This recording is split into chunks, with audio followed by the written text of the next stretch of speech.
दोस्तों, हर किसी को अपना घर अजीज़ होता है और कोई भी नहीं चाहेगा कि उसकी मर्ज़ी के बगैर उसके घर को तोड़ दिया जाए या फिर उसकी मर्ज़ी के बगैर उसके घर को बेच दिया जाए।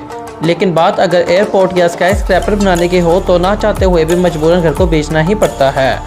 मगर आज हम आपको कुछ ऐसे ज़िद्दी मालिक मकान से मिलवाएंगे जो कि सूरत हाल में भी अपने पैसे पर डटे रहे और बड़ी बड़ी ऑफर्स के बावजूद भी अपने घरों को ना बेचा। लेकिन इससे पहले अगर आप हमारे चैनल पर नए हैं तो हमारे चैनल को सब्सक्राइब करना ना भूलें और साथ में मौजूद बेल आइकन को भी दबा दें। Number 1, Austin springs. दोस्तों, अगर आपके छोटे से घर को कोई $1 मिलियन में ख़रीदना चाहे तो आपका रिएक्शन कैसा होगा। मगर एक वक्त था कि जब डाउनटाउन वाशिंगटन में प्रॉपर्टी के दाम आसमान को छू रहे थे और कंस्ट्रक्शन का काम भी काफ़ी तेज़ी से जारी था। मगर इसी वक्त कुछ बिल्डर्स को एक बहुत ही ज़िद्दी मालिक मकान का सामना करना पड़ा जिसका नाम ऑस्टिन स्प्रिंग्स था। ऑस्टिन ने महज अपने छोटे से घर के लिए $3 मिलियन जैसी बहुत बड़ी रकम को भी ठुकरा दिया। कई महीनों तक कमर्शियल प्रोजेक्ट के मालिक और मैनेजर ऑस्टिन के घर के चक्कर लगाते रहे, दाम को तुगना और तिगना किया कि शायद ऑस्टिन मान जाए, मगर उसने उनकी एक भी ना सुनी और अपनी बात पर अड़ा रहा। 4 साल बाद उसके घर के तीनों तरफ बड़ी बड़ी बिल्डिंग्स खड़ी हो गई। ऑस्टिन ने इस बात से फ़ायदा उठाकर वहाँ एक पिज़्ज़ा शॉप खोलने का इरादा किया, मगर जहाँ मैकडॉनल्ड जैसी बड़े बड़े रेस्टोरेंट मौजूद हों वहाँ एक नॉर्मल दुकान का पिज़्ज़ा खाने भला कौन आएगा। इस बात से परेशान होकर आखिरकार ऑस्टिन ने भी अपना घर बेचने का फैसला किया। लेकिन जहाँ उसे छोटे से घर के लिए $3 मिलियन जैसे बड़ी रकम दी जा रही थी, वहाँ 4 साल बाद उसका घर सिर्फ $7.5 लाख में बेचा गया। तो दोस्तों, आगे बढ़ने से पहले इस वीडियो को लाइक ज़रूर कर दें। Number 2, Young house. दोस्तों, पहली नज़र देखने पर हमें ऐसा लगता है कि शायद इस घर के आसपास कोई हादसा पेश आया हो, मगर ऐसा बिल्कुल भी नहीं है। ये 3 मंजिला घर चाइना के एशियाई एरिया में मौजूद है जिसका मालिक मकान भी एक ज़िद्दी शख्स था। कुछ साल पहले यहाँ पूरी कॉलोनी को खरीद लिया गया और कंस्ट्रक्शन का काम भी शुरू हो गया। सब लोग अपने घर बार बेच के यहाँ से चले गए, मगर येंग अपना घर किसी भी कीमत पर छोड़ने को तैयार ना हुआ। इसे सबक सिखाने के लिए बिल्डर्स ने इसके घर के चारों तरफ एक बहुत बड़ा गड्ढा खोद दिया जिससे इसके घर का पानी और बिजली का कनेक्शन भी कट ऑफ हो गया। येंग को 2 साल तक हुकूमत ने समझाया और $50 मिलियन जैसी एक बहुत बड़ी ऑफर भी दी, मगर इसने ये सब ऑफर भी ठुकरा दी और ये बिल्डर्स को किसी लकड़ी में लगे कील की तरह लड़ गया और इसी वजह से इस घर का नाम भी नेल हाउस पड़ गया। बाद में अपने घर में चाइना का झंडा लगाकर इस प्रोजेक्ट के खिलाफ आवाज़ उठाई और आखिरकार बिल्डर्स को हार मानना ही पड़ी और कहा जाता है कि ये और इसकी बीवी आज भी इसी घर में रहते हैं। ये लोग नदी से पानी भर कर लाते हैं और बिजली के बगैर ही रहते हैं। दोस्तों, खुदा न करे कि किसी का घर भी ऐसा हो, लेकिन अगर आपके घर के बदले कोई 10 करोड़ देने को तैयार हो जाए तो आप क्या करेंगे? अपनी राय का इजहार नीचे कमेंट में ज़रूर कीजिएगा।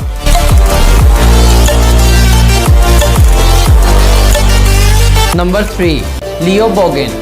दोस्तों, अगर आप किसी हाईवे पे जा रहे हो लेकिन सड़क के दरमियान एक 5 मंजिला घर खड़ा हो तो आपको कैसा लगेगा? और ऐसे ही एक वाक़या चाइना में भी पेश आया। 2011 में चाइना के शहर मिलियन में एक बुजुर्ग जोड़े ने उस वक्त अपना घर बेचने से इनकार कर दिया जब वहां गवर्नमेंट की तरफ से हाईवे बनाई जा रही थी। इसके आसपास के सभी लोगों ने अपने घरों को बेच दिया, मगर लियो का कहना था कि गवर्नमेंट उन्हें बहुत ही कम पैसे दे रही है। खुशकिस्मती से ये चंद महीने पहले ही चाइना में ये एक्ट पास हुआ था कि हुकूमत किसी की मर्जी के बगैर वो घर नहीं खरीद सकती, तो इसलिए हुकूमत ने था खार उस घर के इर्द गिर्द ही हाईवे बना दी और अब ये 5 मंजिला घर इसी हाईवे के बीचों बीच खड़ा है और गाड़ियों को इस घर से घूमकर जाना पड़ता है।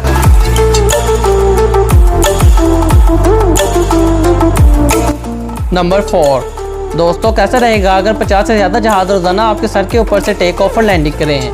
यकीनन आप पागल ही हो जाएंगे।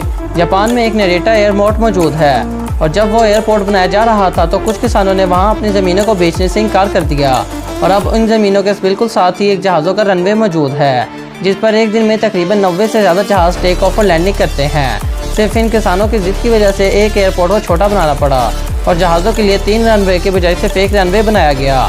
1978 में किसानों ने गवर्नमेंट को अपनी ज़मीनें ना बेची और अब जहाज़ उनसे सिर्फ 60 मीटर की दूरी पे होते हैं। अब आप सोच के हैरान हो रहे होंगे कि इन जहाज़ों की आवाज़ से तो ये पागल ही हो जाएंगे, मगर इन लोगों को अब इस चीज़ की आदत हो चुकी है।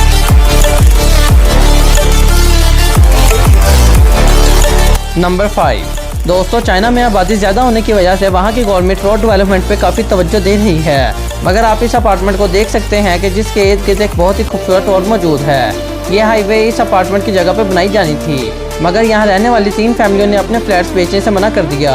बिल्डर की लाख कोशिशों के बावजूद भी इस बिल्डिंग को खाली ना करवाया जा सका, जिससे बिल्डर का काम दुगना हो गया, क्योंकि अब उन्हें हाईवे सीधी नहीं बल्कि इस बिल्डिंग के इर्द गिर्द 360 डिग्री का फ्लाईओवर बनाना पड़ा।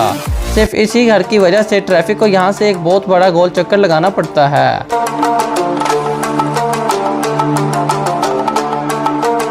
Number 6, Westfield.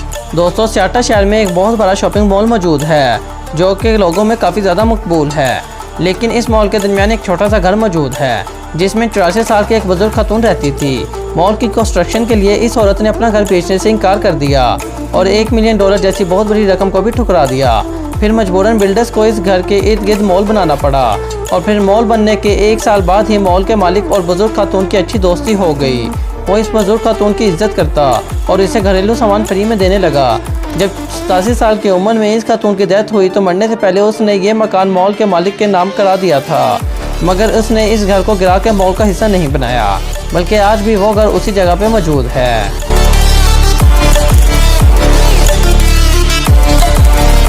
नंबर 7, दोस्तों, ज़िद्दी मालिक मकान ज़्यादातर हमें चाइना में ही देखने को मिले, जैसा कि आप इस तस्वीर में भी इस सड़क पर मौजूद घर को देख सकते हैं, जो कि ज़िद की एक बेहतरीन मिसाल है। 2015 में जब अथॉरिटीज़ ने यहाँ एक रोड बनाने का मंसूबा बनाया तो इस शख्स ने यहाँ से उठने से साफ इनकार कर दिया। रोड मुकम्मल हो गया, मगर इस घर को गिराया ना जा सका और गाड़ियाँ इस घर के इर्द गिर्द से गुजरने लगी। यहाँ तक हुक्मरान इस घर को हटाने के लिए एड़ी चोटी का जोर लगाते रहे, मगर चंद माह बाद गवर्नमेंट के काफ़ी दबाव और भारी मुआवजे लेकर ये शख्स भी यहाँ से चला गया और फिर इस रोड को बिल्कुल क्लियर करा दिया गया। तो दोस्तों, ये थे दुनिया के सबसे ज़िद्दी मालिक मकान। अगर आप आसपास भी कोई ऐसा ज़िद्दी मालिक मकान है तो हमें कमेंट में ज़रूर बताइएगा। वीडियो पसंद आए तो लाइक ज़रूर कर दें और रोज़ाना ऐसी इंटरेस्टिंग वीडियोस देखने के लिए हमारे चैनल ARS TV को सब्सक्राइब कर दें, ताकि आप वक्त पे वीडियो देख सकें। अब हम मिलेंगे अपनी अगली वीडियो में, तब तक के लिए अल्लाह हाफिज़।